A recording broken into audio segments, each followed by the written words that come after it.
cut out midway through. If we could have just a little bit of quiet, just so everybody who has come to hear the talk and my wonderful voice can actually have a nice listen today during our otter feeding time. So thank you. This is the perfect amount of noise. I'm expecting some oohs and ahs as we start throwing the food in. But welcome to our Asian short-clawed otter feeding time. As you guys can see, we are joined today by our keeper experienced duo of Sam and Bella. They are going to be helping with our otter feeding time, and they have the very nice job of throwing in their food. So today we've got a nice mixture of fish and crustaceans, so lots of hard-shelled things. I think Sam is holding a nice tasty crab there. We've also got some razor clams, some sprats, roach and trout. So a nice mixture of food. You guys, if you want to start, Sam and Bella, you can start throwing food. Nice. I want as much of it in the water as you can manage.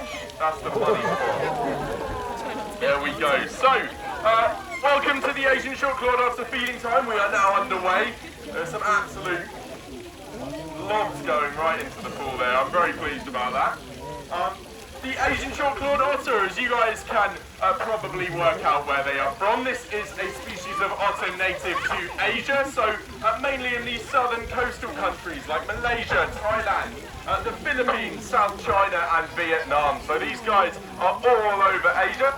And they are the short-clawed otter. So again, nice and self-explanatory for us.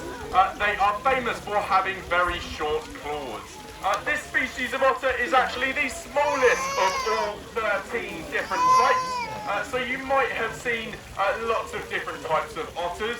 Some of the most famous are probably the very cute sea otters who hold hands in the sea so they don't float away from each other. Very sweet, but not quite the same as these guys. So our local otter species is the European otter. You would be very lucky to see a European otter in a river near you, but they are making a little bit of a comeback in recent years. Now the Asian short-clawed otter, I mentioned they are famous for having short claws. These short claws actually strangely mean that these guys are pretty terrible when it comes to catching fish, which sounds a little bit strange, an otter that is really bad at catching fish, but if we think about those short claws, they actually have hands quite similar to you and I and our fingernails. Oh guys, is that a banana? Don't worry. That's not a problem. They don't eat banana, so we won't worry too much about that. I'll grab that in a bit. Okay, so luckily all they eat is fish, and banana is not one of their favourite foods. So very important not to drop things in, but of all the things that could have gone in, that's not something I'm worried about. So don't worry, okay? Back to their natural diet, which does not consist of bananas. It is not fish, which is a little bit of a strange thing to hear about an otter. These guys actually eat a lot more shellfish, so things like crabs.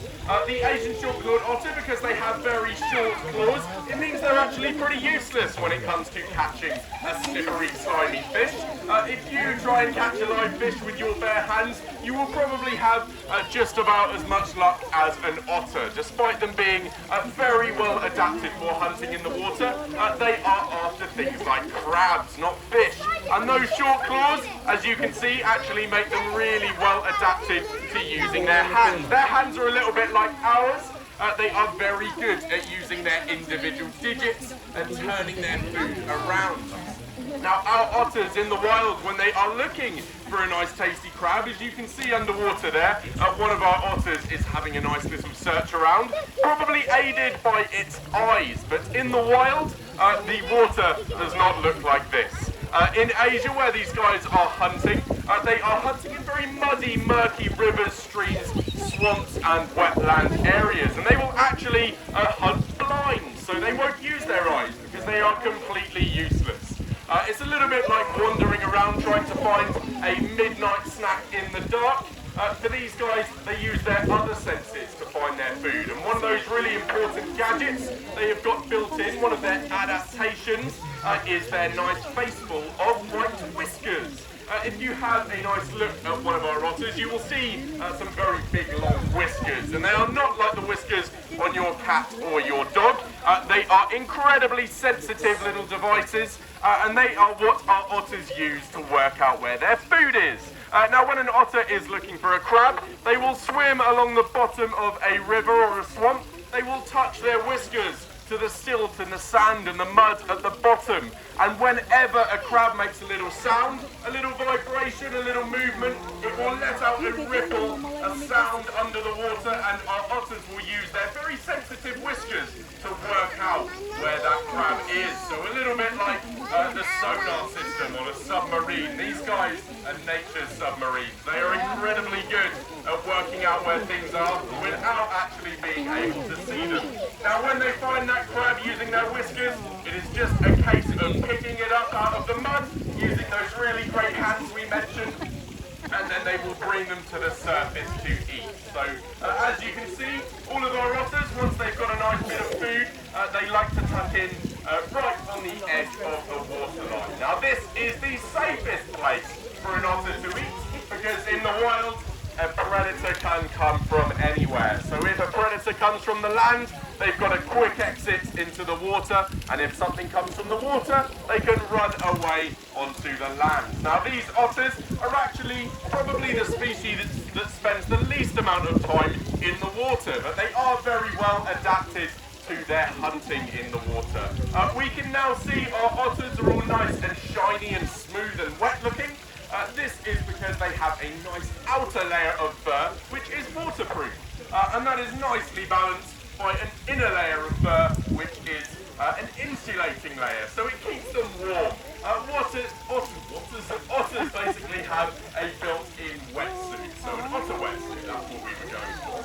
This keeps them nice and warm, and it means that they can swim in the water no matter the temperature all year round. So when you guys are freezing in London in the winter, you will not be as cold as the zookeepers here out in the rain and the cold, but we would really benefit from being able to stay as warm as our otters. They are in the water whether it is 1 degree or 15 to 20, so they are very lucky to be able to go swimming all year round, unlike us.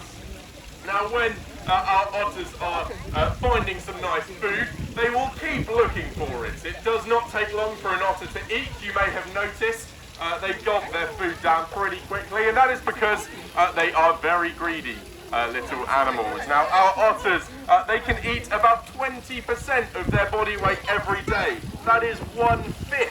I worked it out for me. If I ate 20% of my body weight, it would be about 15 kilograms. I certainly cannot manage 1/5 of my body weight, but these guys can, because they burn off their energy very quickly. Compared to us, they have what is called a high metabolism. That just means that everything that happens inside their body, all of the little processes, all of the things that happen in your cells, they happen a lot quicker for an otter. So they use energy more quickly than we do. These guys have 4 or 5 meals every day, depending on how hungry we deem them to be. So that is a lot of food for a very small animal. They are fully grown, and this is the smallest species of otters. So you can imagine just how much food the largest species, the otters in South America, like the giant otter, they come in at about 7 feet long, so as big as your beds. These guys are the smallest, and they still eat for 2, it seems. In the wild, unfortunately, these guys are not having such a nice time as they are in front of you today. Asian short-clawed otters, what with their cuteness, unfortunately are exposed to one of the leading issues of declining numbers of animals in the wild, and that is the exotic and illegal pet trade. We see a lot of things on nature documentaries about habitat loss, pollution, but increasingly the desire for a certain strong group of people to keep wild animals as pets, as we have also seen in some new documentaries, is becoming a big problem for animals in the wild. Asian short-clawed otters, they are often taken from the wild and separated from their wild families, and they are kept in people's houses in an attempt to treat them like cats or dogs. Asian short-clawed otters are not cats or dogs. They have not been domesticated. They have not lived around people for thousands of years in the same way as our pets at home. So they are very much still wild animals in their behaviours. You